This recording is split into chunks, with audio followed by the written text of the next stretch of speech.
Fibber, McGee, and Molly.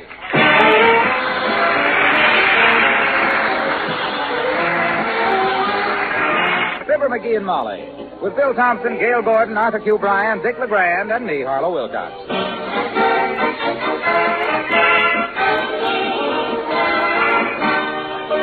The show opens with Love Is.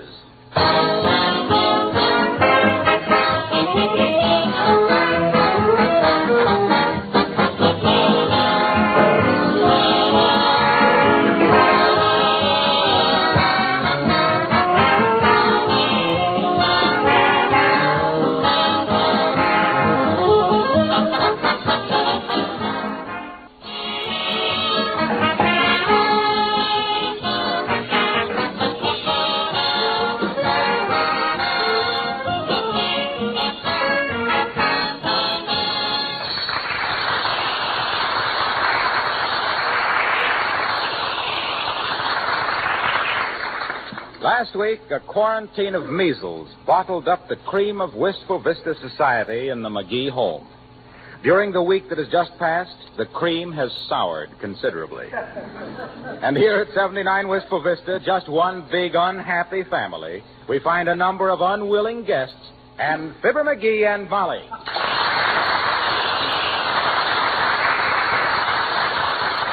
Wait a minute, Gildersleeve. The doctor hasn't given permission to anybody to leave yet. Well, by George, I'm leaving anyway. My business is going to rack and ruin while I... Take your hand off of that doorknob, Mr. Gildersleeve, or you'll regret it. We'll all regret it. I won't do it. I've been cooped up here for a week, and I'm going to leave right now. Don't you dare open that door, Gildersleeve. I will, too.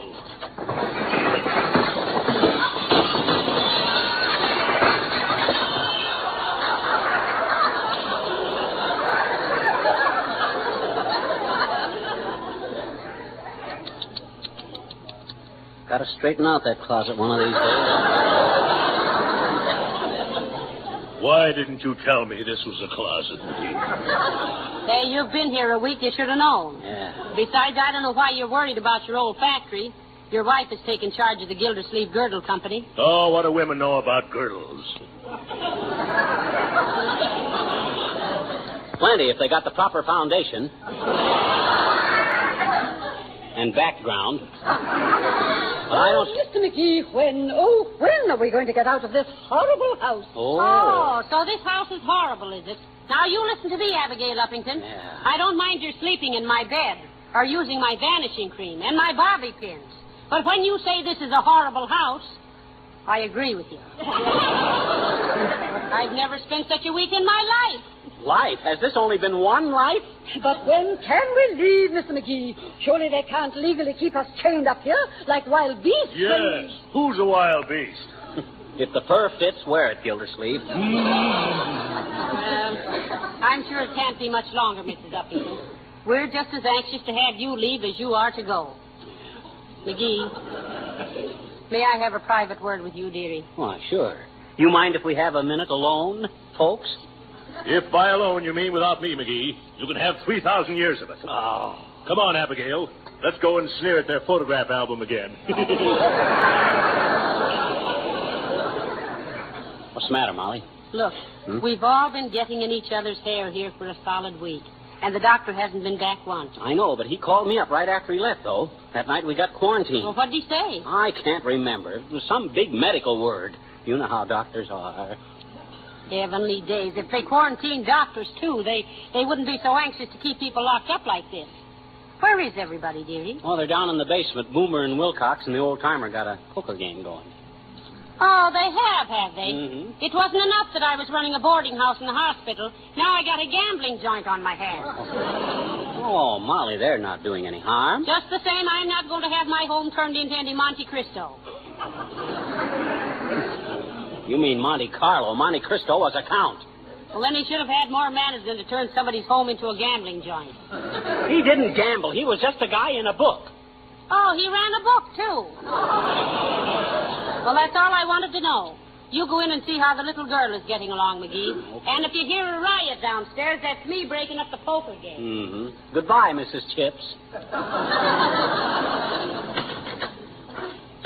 Hi, Mr. McGee. Hi there, sis. How's everything? You got enough blankets? Or too many? Is the window open enough? Or too much? Is it too light in here? Or too dark? Yes. Huh? Hey, will you tell me a story, Mr. McGee? Will you please? Will you? No, okay, but now you stay tucked in bed there. I don't want you to catch cold. Now, what story you want me to tell you? Goldilocks, I bet you. Goldilocks, huh? Okay.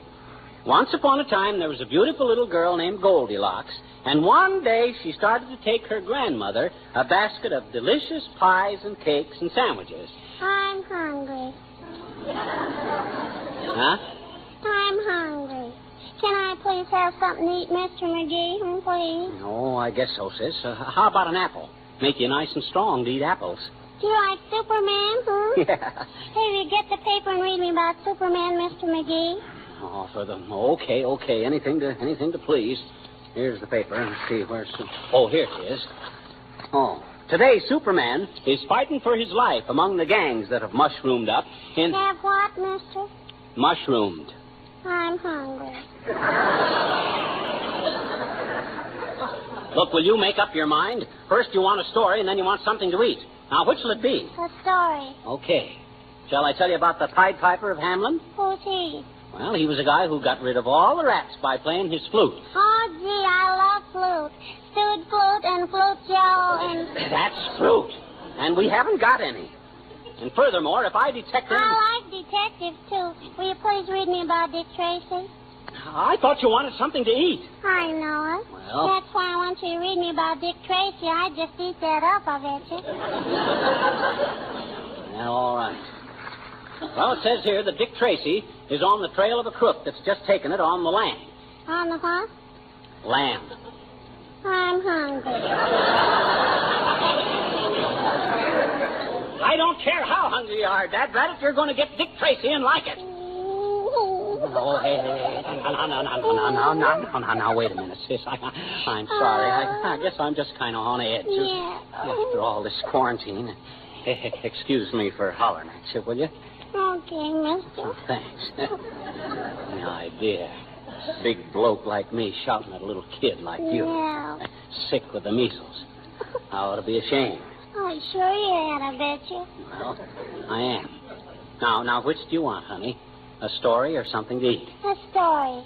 Fine.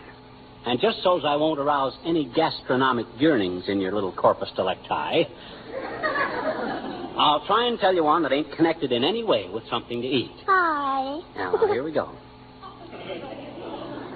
Little Jack Horner sat in the corner eating his Christmas... Once upon a time, there was a boy named Jack who lived with his poor old mother. And one day he went to town and sold the cow, and all he got for it was a handful of... Little Miss Muffet sat on a tuffet eating... Simple Simon met a pot... Mary had a little... Once upon a time, there was a little girl named Cinderella. Aha, now I got it. And one day, a fairy princess came to her and said she could go to the ball. And Cinderella said, yes, but how will I get there? Yeah, and the fairy princess made her a coach out of a big, juicy pumpkin. Yeah. I'm hungry.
here, Nictopopoulos. Be reasonable, will you? Shucks, I didn't impose this quarantine, and I don't know... But for scream's sakes, Fizzer, I'm asking you once and for always, on my bended elbows with tears in my face. How long can this quarantine last? Well... I'm getting so I hate everybody around here, including me, which I don't like, because I was always admired me very much, if you can understand that. And if not, I hate you, too. Well, believe me, Nick, I'm sorry. I wouldn't have had this happen for the world, but it did, and we got to make the best of it. Can't you amuse yourself anyway? Can't you... Such as, for instance, what? Well, do some crossword puzzles. No, sir. No crossword puzzles for me, Fizzer. It's too much exercise, I'm thinking. What do you mean? There isn't any exercise to working crossword puzzles. Oh, sure there is. Huh? First you lay down on the floor and do a word. Then you're standing up and doing a word. Then you're lying down and doing one. But why? Because that is what it is saying to do. Huh? Horizontal, perpendicular, horizontal, perpendicular. Up and down, all day long. That's being any way to do a puzzle, I've got a crossword for it that will make your hair stand on its hind feet. If I don't get out of here before long, I'll be trailers if I come on it.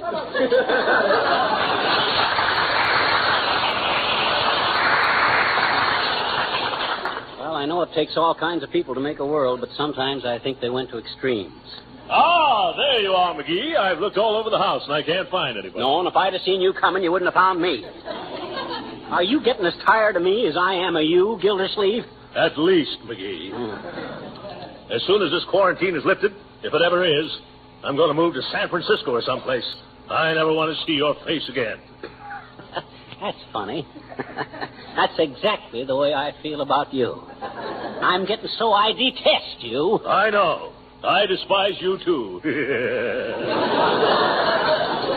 It's a good thing we're friends, chum, or this would end up in hard feelings. I'll say so. It's nice we can hate each other in a sort of a chummy sort of a way. Yes, indeed. But where is everybody, McGee? All right, George, if you kept me here and let the rest of them go home, I'll... No. Don't get your teeth in a turmoil, Gildersleeve. Everybody's down in the basement. What for? Well, they had a poker game going down there, but Molly went down to bust it up. She's probably got them all locked in the coal bin by now. Come on, let's get out. Yeah, all right, McGee.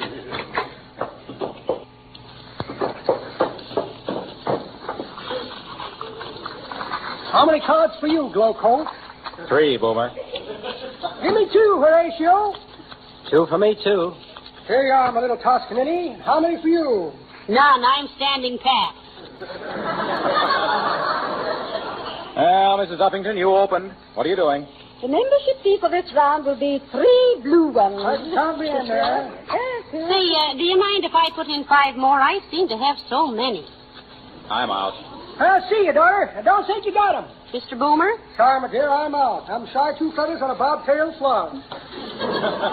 I'm going to call you, Mr. McGee. But why? I'm right here. Oh, no, I mean, let's see your cards. Oh, shoot. But they don't amount to anything, really. I was bluffing. All I got is a 5 spot and 4 1s. Oh, Is that good? Hey, what's going on here? I thought you were going to bust up this game, Molly. Believe me, she did, Skee-Ball. Huh? You've heard about the chicken in every pot. Well, she's the chicken. Isn't it wonderful, dearie? Look at all the pretty chips I've won. I'm going to punch holes through them and string them together for a necklace. No. Don't do that. Cash them in. They're worth money. Don't be silly. They were only worth $1.98 when we bought them. And I even doubt if the drugstore would take them back. No. Did anybody else learn anything? How about you, Wilcox? Did you lose? Oh, I'm not hurt much. I just like to play. It's useful to me in my business. Why, how can that be, Mr. Wilcox? I wish you hadn't asked that question, Uppy. It's just like waving a bull in front of a red rag. Well, I've always had a suspicion that poker was invented by a salesman. Yeah, now, you see what you've done, Uppy? Well, explain yourself, Mr. Wilcox. All right, look. Suppose a housewife has a full house, and somebody spills a tray on the kitchen linoleum. Oh. Does she raise the deuce? Oh. It's aces when it comes to protecting and beautifying linoleum. And it takes very little jack. Oh. And what's more, it puts old-fashioned floor scrubbing in the discard. Oh. Call your dealer today.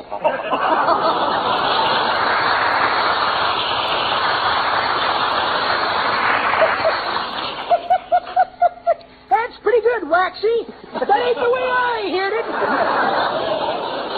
The way I heard it, one feller says, other, fella. Say. Any of you kids got a good joke to fill in here with? Say, if you haven't got a joke, why did you start that thing? Don't give me that, Johnny. I've heard you start a whole show without one. Hey, we gonna play any more rummy, kids? Oh, Mr. Oldtimer, we haven't been playing rummy. We've been playing poker. Hey, we have? No wonder I ain't been having any luck.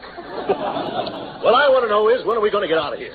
Now, what did the doctor say, McGee? Oh, you heard what the doctor said, Gildersleeve. Anyway, what are you squawking about? You ain't any worse off than the rest of us. No, that's right. Certainly not, tall, dark, and dumpy. Matter of fact, I'm thinking of starting suit against McGee for making me miss an important board meeting. What do you mean, starting suit against me? What board meeting did you miss? Show you in just a minute, Chisel Chin. Have the notice right here in my pocket. Notice. Had it here just a minute ago. Where did I put that notice? I think I shall start suit myself for false imprisonment, malicious mischief, and sleeping on the ironing board. Quiet, Abigail, my dear. I've been trying to find the notice of that meeting. Here's an income tax blank. Got me in the middle there. If I don't show the source of my income, I go to prison. If I do show it, I go to jail. Here's a Confederate $100 bill. What good is a Confederate bill? You can't spend it. I can spend this one, my boy. I was a Confederate in a bank robbery. Now, let me see. Here's a small package of sleeping powders. Go on, that's a blackjack. Don't be crude, liver-lip. Here's a postcard from Sheila the shoplifter. Says she tried to get away with an accordion, but it squealed on her. Letter from my brother, McClellan Boomer, the portrait painter, unfortunate fellow. Oh, what happened to him, Mr. Boomer? He sat down on his pallet. Poor lad. Yes, indeed. I always said he'd get caught with his paints down. Except for short beer. Well, imagine that. No notice of the board meeting. What board meeting was it, Boomer? The parole board, Scrimshank. Ah, well, there wasn't much choice anyway. They're a measly bunch, too.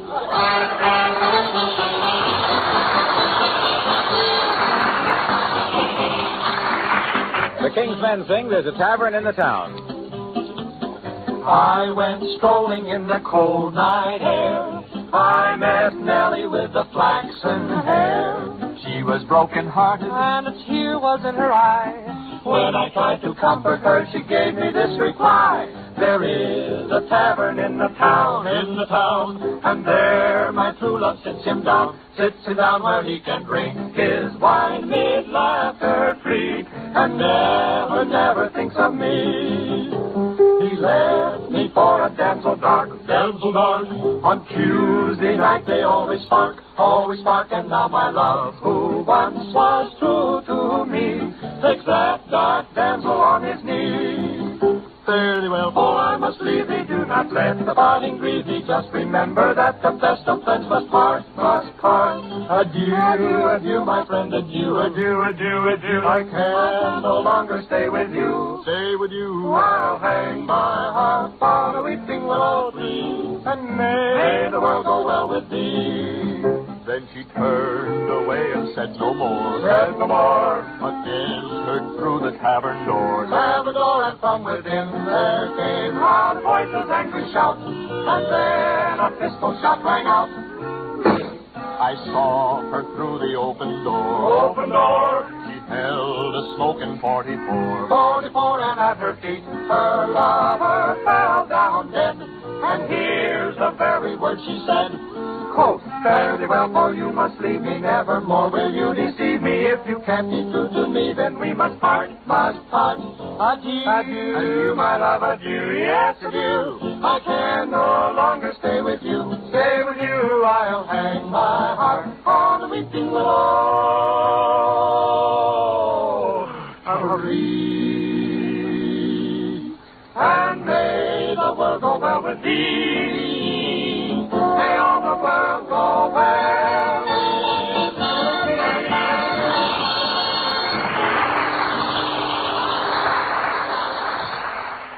Uppington, Gildersleeve, Depopolis, Wilcox, the old-timer, little girl. That's 7. 7 times 5 is 35, times 7 is 245. Say, that ain't bad at all, Molly. What are you talking about? What isn't bad? Well, look, there's 7 people here besides us. All of them eating and sleeping at our expense. So I figured if I charged them a nominal $5 apiece a day, that comes to $245 a week. Why, McGee, you can't charge them for staying here. They couldn't help it. Well, Dad ratted I couldn't help it either. Well, then it's even. Okay, so it is even. So I'll split the difference and make it 2.5 a day. That'll come to 102. Oh, McGee, Huh? stop it. Why, that's taking advantage of people when they're helpless. Well, shucks. That's the best time, ain't it? Now, just the same, I won't let you do it now. We're all quarantined here together, and we just got to make the best of it. Yeah, but think of the expense. We're going to have a grocery bill that'll make the defense program look like matching pennies. Why, when you stop to think of it... Please, may I have a word with you, please? Why, certainly, Mrs. Uppington. Do come in. What's the trouble? Mrs. McGee, I demand to know how long we ought to be incarcerated here. Now, you look here, Uppy. We don't like to be incapacitated here any more than you do. But a quarantine is a quarantine. You don't want the measles to spread all over town, do you? You don't want to start an epidermis, do you? You mean hypodermic, McGee. He means epidemic. Well, then what's epidermis? Epidermis refers to the skin. That's what I says. You want to skin out of here and spread the measles all over town? I wish to do no such thing, Mr. McGee, and I bitterly resent the insinuation. But I do demand, as an American citizen... I see your papers. Papers? Yes, your citizenship papers. Why, you speak as if I were an ordinary immigrant. Look, Uppy, the only Americans that ain't immigrants, or descended from immigrants, are Indians. And you wouldn't know a teepee from a toupee. So don't give us that Mayflower malarkey. Why, I have never been so insulted in all my life. You must have led a pretty sheltered life, Abigail. But I agree with you that we ought to find out how long Fibber, this how long is this going on? How long is it going to be until I can have a reunion with my wife and kidneys? That's what I want to know, Fibber. Me too, I betcha. No. Oh, for goodness sakes, little girl, you get right back in bed there. Yes, you'll catch your death of cold, sis. I'm hungry. Hey, now, look here, Johnny. I've missed 5 rumble lessons since I've been here, and I want to get it going. Well, what can we do? Well, Mr. McGee, what do you propose to do about this situation? I'll tell you what we're going to do, folks. I'm just as anxious as you are to know how long they quarantine for measles. I'm going to call the health department. Give on time. All right, dearie, here's the phone. Thanks. Hello, operator. Give me the health department. Oh, is that you, Mert? Oh, that's all. How's every little thing, Mert? Yeah, we're quarantined. What's say, Mert? Your brother. Oh, the one that works in the airplane plant? Caught a spy, eh? Heavenly days, how thrilling. Oh, I don't know. He knocked over his lunch pail, spilled all the sandwiches, but he caught his pie.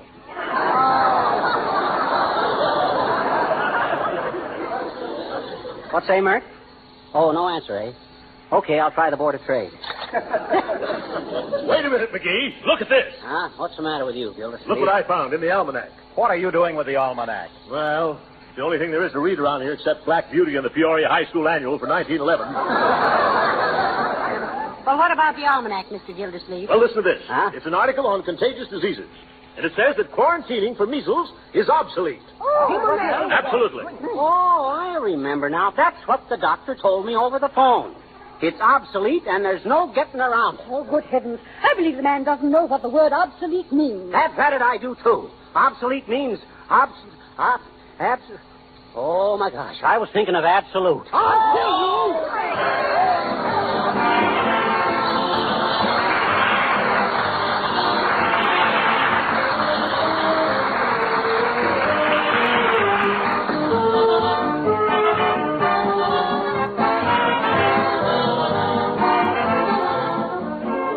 Fibber and Molly will be back in just a moment.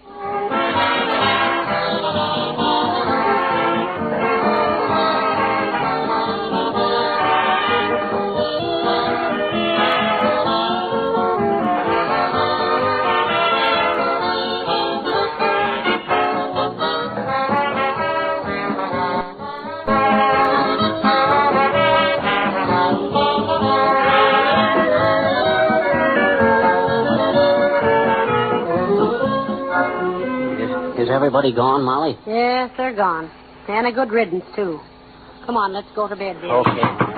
Oh, McGee!